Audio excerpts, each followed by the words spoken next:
दुखी थी क्योंकि वो पहली बार अपनी आंखों के सामने इस तरह किसी की हत्या होते हुए देख रही थी। मरने वाला कोई और नहीं बल्कि वही था जिसकी कभी वो परी कहलाती थी, यानी पापा की परी, जबकि करने वाला था उसके सपनों का राजकुमार, यानी जिससे वो प्यार करती थी। कुछ दशकों पहले तक ये बात कल्पनाओं में भी नहीं आ सकती थी कि एक बेटी अपनी आशिकी के चलते अपने ही परिवार की मौत को देख सकती है। पर आज हम ये होता हुआ देख रहे हैं। जबलपुर की रेलवे कॉलोनी में घटी ये घटना हम सभी को बच्चों की बदलती और खतरनाक होती मानसिकता से आगाह कराती है, हमारे दिमाग में हमेशा सचेत रहने की घंटी बजाती है। तो आइए जानते हैं इस हत्याकांड की कंप्लीट इनसाइड स्टोरी। घटनाक्रम 15 मार्च का है, जब जबलपुर से 200 किलोमीटर दूर पिपरिया में रहने वाली मुस्कान के व्हाट्सएप नंबर पर सुबह सुबह एक वॉइस व्हाट्सएप मैसेज आता है, जिसमें ये जानकारी दी गई कि मुकुल ने पापा और भैया को मार दिया है। मगर जिसे ये मैसेज भेजा गया उसने वो मैसेज कुछ घंटों के बाद देखा। इसके बाद जबलपुर में रहने वाले अपने रिश्तेदारों को फोन किया गया। जबलपुर में रह रहे रिलेटिव वही के सिविल लाइंस थाने के एरिया में स्थित मिलेनियम कॉलोनी पहुँचे, जहाँ एक रेल अफसर राजकुमार विश्वकर्मा रहते हैं। सूचना उनके घर की ही थी, इसीलिए उनके दरवाजे पर जाकर दस्तक दी जाती है, लेकिन भीतर से दरवाजा नहीं खुलता है। इसके बाद पुलिस को सूचना दी गई। पुलिस आई और उसने पहले घर को बाहर से चेक किया।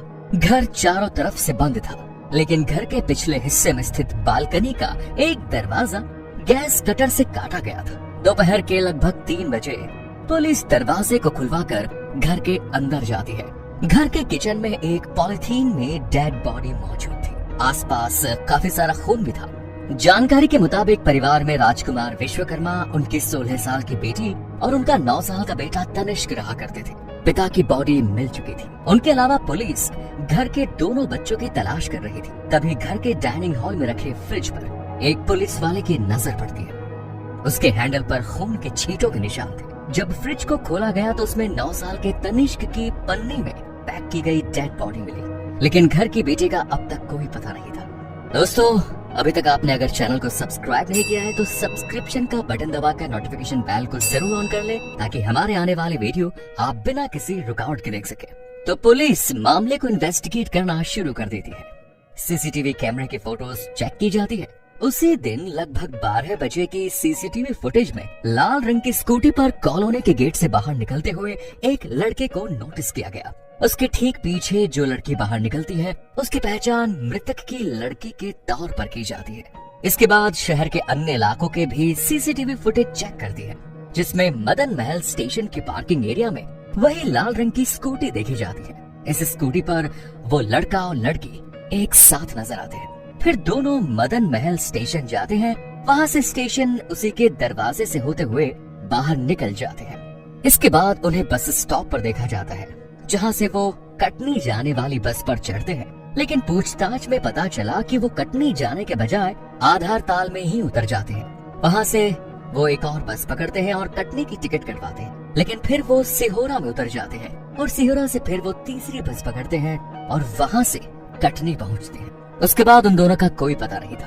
तो पुलिस के सामने एक और सवाल था कि आखिर इस घटनाक्रम के पहले क्या हुआ। इस बात की जब इन्वेस्टिगेशन की तो पता चला कि 15 मार्च की रात मुकुल सिंह उस घर के आसपास कई चक्कर लगाते हुए नजर आया था, जिससे ये अंदाजा लगाया जा रहा है कि मुकुल ने गैस कटर के जरिए पीछे का दरवाजा काटा और घर में फोर्सफुली एंट्री की, जिससे कि पुलिस को इस बात का शक न हो कि घर में फ्रेंडली एंट्री हुई थी, यानी आने वाला कोई जान पहचान का व्यक्ति था। इसकी प्लानिंग का ही हिस्सा था कि लड़के ने अपने रिलेटिव्स को वॉइस मैसेज भेजा। पिता और भाई की हत्या देखने के बाद इस लड़के ने अपने प्रेमी के साथ इस घर में कुछ वक्त बिताया और इसी दौरान इन लोगों ने ब्रेकफास्ट भी किया। यहाँ तक कि सुबह जब दूध वाला उनके घर दूध देने के लिए आया तो अक्सर दूध लेने के लिए राजकुमार विश्वकर्मा खुद आया करते थे। लेकिन 15 मार्च की सुबह उनकी बेटी ने दूध लिया। इसका मतलब है कि ये हत्या की तैयारी से जुड़ा फुटेज था।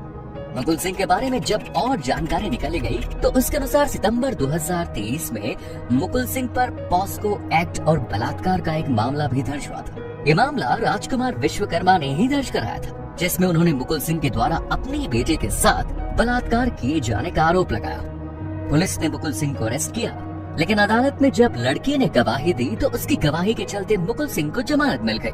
मुकुल सिंह के बारे में ये भी जानकारी मिली कि वो भी एक रेलवे अधिकारी का बेटा है और उसका घर राजकुमार विश्वकर्मा के घर के पड़ोस में ही है।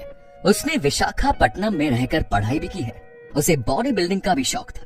इसके साथ ही वो south Indian crime thriller movie देखा करता था। पुलिस ये अंदाजा लगा रही है कि कहीं न कहीं इस हत्याकांड को अंजाम देने की प्लानिंग में उसने फिल्मों से मिले आइडिया को इम्प्लीमेंट तो नहीं किया। राजकुमार विश्वकर्मा ने 10वीं में पढ़ रही अपनी बेटी को अपने भाई के पास भेज दिया, जो कि पिपरिया में रहा करते थे। फरवरी मार्च 2024 के दौरान में जब 10वीं कक्षा के एग्जाम चल रहे थे, तब परीक्षाएं देने के लिए उनकी लड़की एक बार फिर उनके घर आई। आपको बता दें कि रेलवे ऑफिसर राजकुमार विश्वकर्मा की पत्नी कुछ समय पहले हार्ट अटैक का शिकार होकर इस दुनिया से चल बसी थी। तब से राजकुमार विश्वकर्मा ही अपने दोनों बच्चों का लालन पालन कर रहे थे। वो उन बच्चों के लिए माता और पिता दोनों की ही भूमिका निभा रहे थे। वो सुबह उठते और अपने बच्चों के लिए ब्रेकफास्ट और लंच तैयार करते, उनके स्कूल जाने की व्यवस्था करते और उसके बाद ऑफिस चले जाते थे। घर में उनके जाने के बाद उनकी बेटी अकेली रह जाती थी। कटनी में देखे जाने के बाद उन दोनों की लोकेशन पुणे में ट्रेस हुई, जहाँ उन्होंने एक रेस्टोरेंट में खाने का बिल पे किया। लड़के के अकाउंट में छत्तीसगढ़ के रहने वाले किसी व्यक्ति ने 30,000 रुपए डाले।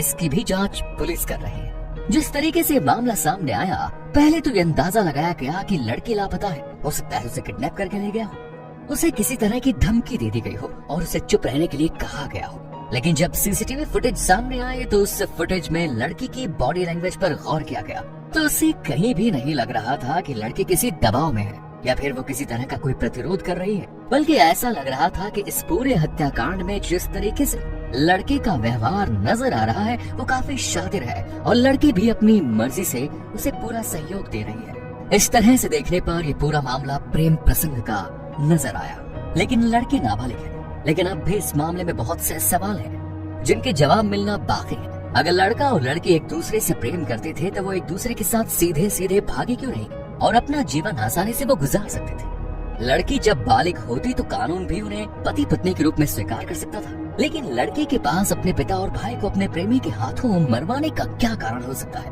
लड़के के बारे में तो ये बात समझ में आती है कि लड़की के पिता ने उसे जेल भिजवाया था, इसीलिए उसके भीतर बदले की भावना हो सकती है। लेकिन इस पूरे घटनाक्रम की असलियत तो लड़के और लड़की की गिरफ्तारी के बाद ही समझ में आएगी और इसके साथ ही दुनिया के सामने उनका पक्ष भी सामने आएगा कि जो भी कुछ हुआ उसके पीछे क्या कारण हो सकता है। इस घटना ने हर व्यक्ति को झकझोर कर रख दिया, खास तौर से बाप और बेटी के बीच के संबंधों और उनकी मजबूती को लेकर इस मामले ने एक जरूर सवाल खड़ा कर दिया। हमारी आज की कहानी इतनी ही, फिर मिलेंगे नए वीडियो में। वीडियो पसंद आए तो लाइक करें, शेयर करें।